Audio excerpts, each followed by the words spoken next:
you bring up the New York Philharmonic. We are right across the street from where you've spent a good portion of your career. You were appointed principal trombone in 1985, and so you've been there almost getting pretty close to 30 years now. And obviously, it's one of the premier orchestral positions anywhere in the world. Can you talk about just as much as in-depth as you'd like, or as little as you'd like, just about what it's been like to be a member of the orchestra and to contribute on such a high level? I've heard you many times with the orchestra, and it's spectacular hearing you're playing with the orchestra. And maybe just talk about what it's been like for you for these past 3 decades to be a member of the orchestra. Well, the first thing that a principal player wants, I think, is to play next to a great second player. Mm. And so the first thing that I think of is Dave Finlayson. And Dave and I have worked together for all this time, and it's still great. It's still fantastic, and it gets better every year we play together, and it continues to. And I just want to say that he makes my job easy, so because we're listening to each other all the time, and we take great pride in that. And as you know, at this point, we are the only 2 members that are there right now, because Mr. Markey has just left, and also we're hiring, in the process of hiring an associate. So anyway, we've been together all this time, and so and people say that when they hear the orchestra play, we're like incredible team, him and I. Yeah. So I want to say that, but. Also, I'm just blessed. I've gotten to work with all the great conductors. The top of the list is Leonard Bernstein, of course, because I grew up listening to him, and not only Philharmonic records, but Berlin Philharmonic, and with him at the helm, and just to meet him and to work with him, especially during the recording of the Mahler 3 that I did with him, was probably the highlight of my whole career on the orchestra. Wow. And of course working with Phil Smith is unbelievable, and growing up with trumpet all around me, matter of fact, my father and I found a recent recording we did with the high school band, Terra Linda High School Band. We did Frank Erikson's Duet for trumpet and trombone. And I still have, somebody just sent me that recording. And playing with the trumpet, there's a certain sound that you want to have with the trumpet and trombone. Your intonation has to be exact. And so I take great pride in trying to play exactly with Phil Smith and try to support him. Unquestionably you do. I mean, I've heard you guys together. It doesn't get any better. I mean, that is spectacular sound that the 2 of you create. Yeah. But and then we go around the rest of the brass section. Phil Myers is an unbelievable horn player, and Alan Baer's our new tuba player. So anyway, we just came out with a recording of the Nielsen symphonies. We're in the process of recording all of them, and I think 3 and 4 just came out on a disc. And I must say, I'm very impressed with the sound we're getting in the brass, and Alan Gilbert is a very fine conductor, and I really enjoy working with him very much. And so the orchestra continues. We continue to go on big tours, and we still crank out 4 concerts a week, on average. And I feel, I know some people get a little bitter in the business over time. I don't feel that way. I feel like it's the very first day that I got the job, and when I go into work, I feel like, wow, I'm going to work in the New York Philharmonic. I still can't believe it, so I still have that feel, and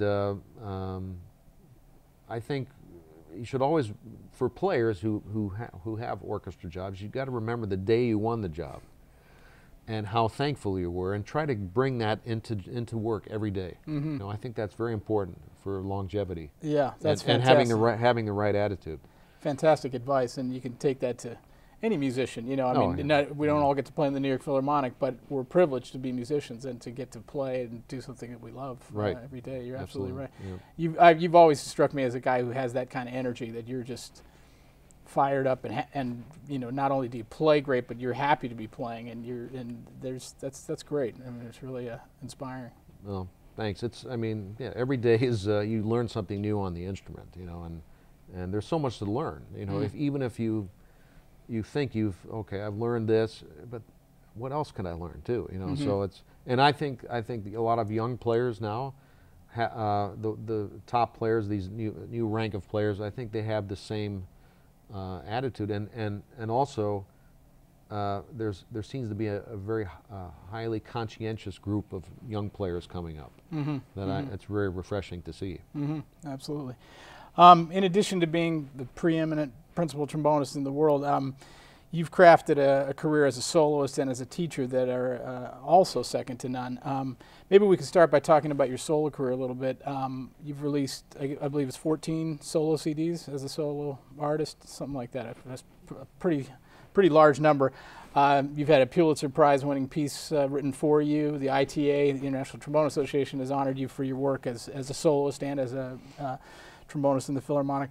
Can you talk about some of the highlights of your solo career, performances that you maybe remember, and also maybe just a little bit about how that differs for you when you step out as a soloist as opposed to being in the section? Well, it's always a bold move to remind the management that, you know, that you want to play a solo. The trombone is not considered a solo instrument still. I mean, sadly, even though we keep trying, meaning that you know, orchestra managements don't say, "Oh, we want a soloist. Let's get a trombone," you know, or you know, I think they'll call a violinist or a pianist first. Speaking of that, I mean, I just think that if every big orchestra has a nice collection of brass players, you know, really great players. You can go any orchestra, and I think that, in my opinion, that the management should exploit that, and they should be able to call on their guys, or people, not guys, everybody, to give them the opportunity to have a solo opportunity maybe every year, and make it a tradition where it's okay. Let's have a brass day. You know, they have this. That's a great idea. Yeah, they have this, and they do this in colleges where they have brass day or trombone day or trumpet day or whatever it may be. But I think if the public is used to hearing brass soloists more, and especially with great players in the orchestra, why not give them a chance to do something once a year? It says, well, this is your brass day, and I think that would educate the public more and give us a chance to show what we can do, and you know, get some other pieces written perhaps, and I think it's an idea. But anyway, I remember the first time that I played a solo with the orchestra. It was Creston's Fantasy. And which, it's interesting, his real name is Giuseppe Gutoveggio. Just a little tidbit there. Rolls right off the tongue. Yeah. And he was from a Sicilian family. But anyway, so, you know, I remember doing that, and I memorized it and the whole thing, and it was absolutely exhilarating to be up there and to do something like that. Tell me you were a little bit nervous. I was. Okay, absolutely. Good. I mean, I think a little bit nervous is good. You never look nervous. I've seen you play solos with orchestras, and you always look like you're in full command. And I always think, I wonder if he's a little bit nervous. So I think it's good. If you're a lot nervous, that can be a problem. But you have to learn how to get up in front of people and do that all the time. That's what people ask me, why? How do you not get nervous for these things? And well, I am a little nervous, but it's controlled. You know, you've been there before. If you do it enough times and you're prepared, then these nerves tend to go away a bit, and you focus on the task at hand. And you don't think about what other people are thinking. That's the worst. That's when you're going to get nervous. If you start, Right. oh, what is that person thinking? What? So that you tend to put the ego aside and just go up there, get the job done, and then it tends to calm you down. But aside from that, yeah, doing the Creston was a fantastic experience, and then doing. I remember I was so lucky because for the 150th anniversary of the orchestra, they commissioned all these composers to write, and I think there was Joseph Schwantner was one composer I was very interested in having him do something. But the Chris Lamb, who you know Sure, well, sure. I think you went to school together. Yeah, right? absolutely. Yeah, he had already selected Schwantner, and so my wife said, she saw the list and said, this Christopher Rouse might be a good way to go. He was one of my teachers at University of Michigan. I said, all right. So we heard some, examples, and I said, wow, this is great music. And I think he's one of the most exciting composers we have today. Yeah, I agree. Just incredible. And so he wrote a concerto, and I tend not to have any, I like to let the composer write what they want to write. And so I think in this case, maybe John Marcellus might have been sort of given his opinion on what would work on the instrument. I don't know that exactly, but because Chris was up at Eastman, teaching at Eastman, yeah, when he wrote the piece, and so it showed up, and everything looked good until I got to the second movement, and then I said, oh man, this is how am I going to practice this? There's no piano reduction. So anyway, Jim Pugh ended up writing a MIDI, for me, and so I got to practice with that, a MIDI version, and that helped out tremendously. But anyway, doing that piece, and I was in Europe on tour somewhere, and I got a knock on the door, and it was Deborah Borda, our executive director. He said, well, the Rouse just won the Pulitzer Prize. Really? Awesome. Are you kidding? Yeah. Is this and so, I was more happy for the trombone world than myself. It says, wow, the trombone world has a Pulitzer Prize winning piece that they can go out and perform. Yeah. And to have that stamp like that is rather, I thought of the history of that. Yeah. It was a great day in history for the instrument, so. No question. And I think your advice to management, or just in general, having exploiting the brass players and using them as soloists, and I think it's such a great piece of advice. And I think the fact that the Christopher Rouse Concerto exists makes that so possible. Great music is available now, which was not always the case. So I know my youngest son, we were talking in the elevator coming up, his field trip from his school went to hear you guys play Mahler 1 a couple days ago, and he heard Phil Myers play the Mozart Horn Concerto, and that stuck with him, and he was talking about it when I'm driving him to hockey practice, and he's thinking about playing hockey, but he heard a French horn solo that day, and that definitely will stick with young people. I think it's great advice that you just said that. In this, it seems like it gets more competitive and more intense all the time in terms of winning a position in an orchestra and around the world, but in the United States in particular. It's astounding to me how many of your students have gone on to win positions in orchestras worldwide. Can you just touch on your approach and your thought process in terms of what's made you, a very successful teacher and clearly all the tools, but you have something else that you're giving your students that is very special? Well, I continued to take the same approach over the years, which is make sure your students know the basics and understand what they need to practice.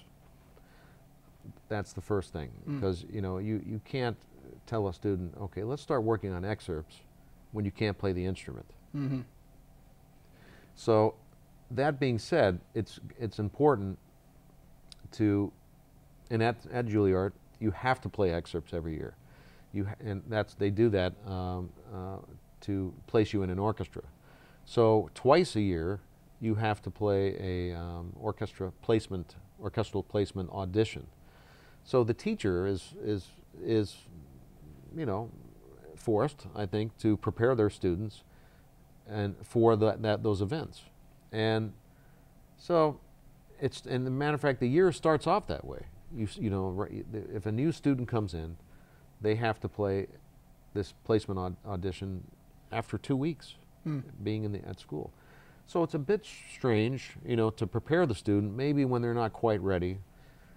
But of course, after the audition, we'll go back to basics. We'll analyze what they did wrong, and what needs to be corrected, and how we should go about getting better. But a lot of it comes back to basics, you know, and basic rhythm, basic pitch. So I told my students the other day for their low brass class, there should be no excuse when you come into the low brass class and have anything that's out of tune. Everything should be. You guys need to come in, work out all your tuning, but do not work it out in class. You know, so we just have this policy where they need to do that, you know, and take responsibility. I think the responsibility is on them, and they need to be aware of that. You know, so I kind of lay down the law a little bit of what needs to be done, and that low brass class over the years has been such high level playing that they have to continue that. You know, so you know, I'll remind them that this person came through, and that's what they're shooting for. When you know the history of players that have come in, so they're shooting for that that very high level. So anyway, I guess my approach is to be honest, you know, and tell them like it is, and I do praise them when they deserve it, but I'm not kind of a teacher that will sugarcoat things, you know. So I do tell it like it is, and I said, you know, you got to be doing this. You have to be doing this. Here's one example: a breath. You know, if you take a breath, have you thought about the best place to take a breath, or are you just randomly breathing? Because obviously, a brass player has to breathe, you know, unless you're a circular breather. But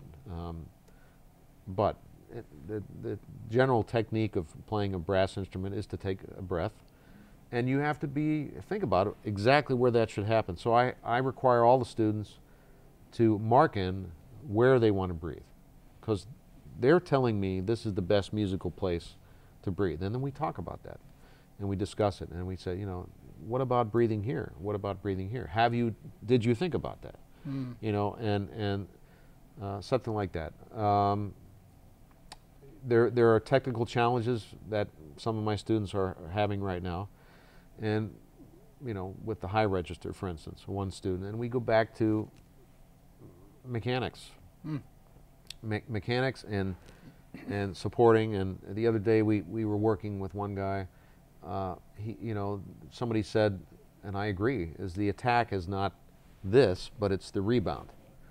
After you attack is really where the attack happens, which is the air, you know. So we work on a simple exercise where you just shout, you know, and if you shout and you say, hey, real loud, that's an attack, you know, that the sound goes like boom, like that. And so I try to relate playing and try to make them practice, get them to practice without the instrument. What they can do, instead of wasting time doing something over and over again, they can sing, they can conduct, they can you know, work on the piano, whatever it is. There's many different ways to practice without playing. And so we tend to focus in on that. And anyway, like I said, we meet once a week with the whole studio, and everybody presents, you know, either an orchestral section that they have to prepare, or they have to get up and play a solo, or they have to play a mock audition. And so in the past, we've had one or two players who have sparked the class. And that's, I think every class has to have that. They have to have one or two players that lead the way. And I can go through the years and name names, but that seems to be, you know, that's important for every studio to have a leader, and the other guys want to follow that, you know. Yeah, great stuff, Joe. Wow, that's like a combination of you know, super fundamentals and then kind of innovative things that you're talking about, and then real careful attention to detail. I mean, it's like, you know, your approach to playing as well. I mean, it's all covered, you know, and that's obviously you take that same care and thoroughness as a teacher as well. It's good stuff.